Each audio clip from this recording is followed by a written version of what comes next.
नमस्कार बालमित्रांनो, कसे आहात? ही मूर्ती पाहिली का? किती छान आहे. कोण आहेत? राम, लक्ष्मण, सीता, हनुमंत. मुलांनो, गुरुवारी रामनवमी होती की नाही? त्या दिवशी रामाचा जन्म झालेला होता आणि प्रत्येक मंदिरामध्ये जन्मोत्सव साजरा करतात. ह्या गुरुवारी रामनवमी होती आणि आज आपला शनिवार, गोष्टीचा वार. रामाच्या अनेक कथा आहेत, त्यापैकी एक कथा मी तुम्हाला आज सांगणार आहे. आज आपला शनिवार. आज आपल्या गोष्टीचं नाव आहे अहंकार.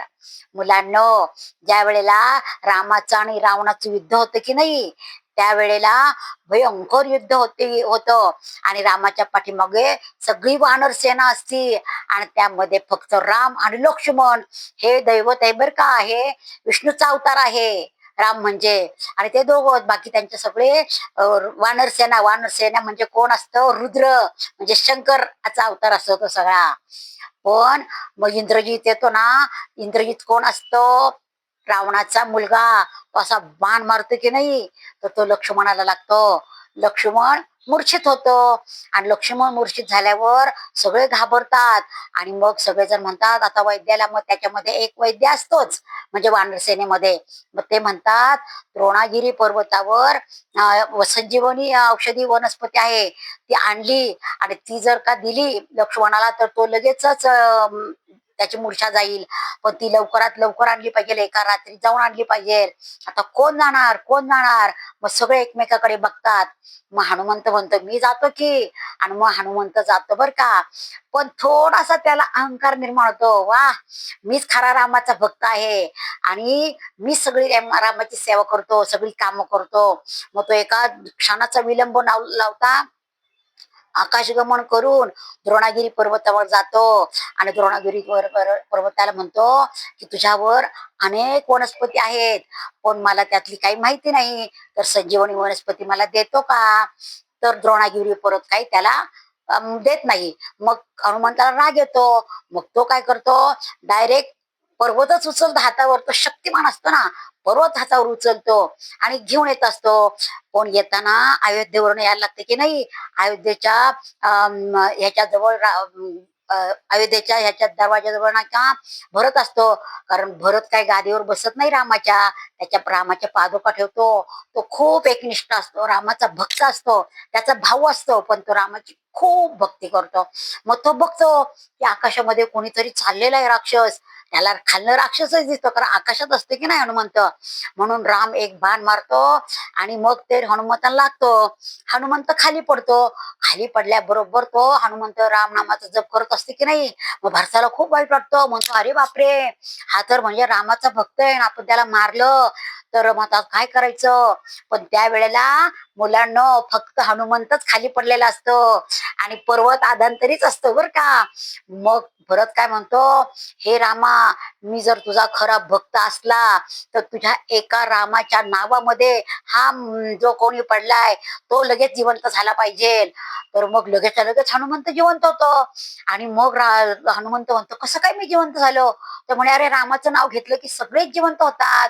मग तो म्हणतो अरे बापरे, म्हणे रामाच्या मांडीवर जर का लक्ष्मण झोपलेला आहे तर रामाने एक हात फिरवला तरी तो जिवंत होणार आहे. मग मला का पाठवलं द्रोणागिरी पर्वत आणायला रामाने? म्हणे मग तो सांगतो मी रामाचा भाऊ आहे आणि माझं रामावर भक्ती आहे, रामाच्या एका नावामध्ये म्हणे मी तुला जिवंत केलंय. मग हनुमंत इकडे तिकडे बघतो तर काय द्रोणागिरी पर्वत पडला नाही, तो तर तसाच्या तसाच तरंगतो. फक्त आपण पडलो. म्हणजे आपला अहंकार नष्ट करण्यासाठी रामाने आपल्याला द्रोणागिरी पर्वत आणायला पाठवलं. मग तो द्रोणागिरी, मग त्या नमस्कार करतो बरं का. भरत एकमेकाला भेटतात, भरत आणि हनुमंत, आणि मग पुन्हा जातात. म्हणतात आता मला जायला पाहिजे तिकडे की नाही, लक्ष्मण मूर्छित पडलाय म्हणून मला ही वनस्पती घेऊन जायची. मग लगेच वंदन करतो तो भरत त्या ह्याला द्रोणागिरी पर्वताला. आणि मग तो पर्वत घेऊन हनुमंत उडत जातो आणि चरणाशी ठेवतो तो पर्वत बर का तिथे एका बाजूला. आणि रामाला नमस्कार करतो, पर्वताला नमस्कार करतो आणि रामाला मग रामाकडे बघतो हनुमंत. तर राम गालातल्या गालात हसत असतात आणि मग म्हणतात माझं चुकलं, मी गर्व केला. खरं म्हणजे ह्या पर्वताची काही गरज नव्हती, या वनस्पतीची काही गरज नव्हती. फक्त तुमच्या एका स्पर्शाने आणि तुमच्या फक्त एका राम नामाने लक्ष्मण जिवंत झाला असता, त्याची मूर्छा गेली असती. पण माझा अहंकार नष्ट करण्यासाठी तुम्ही मला द्रोणागिरी पर्वत आणायला सांगितला. यापुढे मी अजिबात अहंकार करणार नाही. सगळेच तुमचे भक्त आहे, मी एकटा भक्त नाही. जो मनापासनं भक्ती करतो त्याच्या पाठीशी तुम्ही असताच. आणि मग तो त्यांची क्षमा मागतो, रामाची क्षमा मागतो आणि म्हणतो, आवडली का गोष्ट? गोष्ट आवडली असल्यास लाईक करा, शेअर करा, सबस्क्राईब करायला विसरायचं नाही. आणि मुलांनो, अहंकार तर कधीच करायचा नाही. कधी कोणाला अभ्यासाचा अहंकार होतो, कधी आपल्या दागिन्याचा, तर कधी श्रीमंतीचा अहंकार होतो. पण ती शेवटपर्यंत काही आपल्याला टिकत नाही.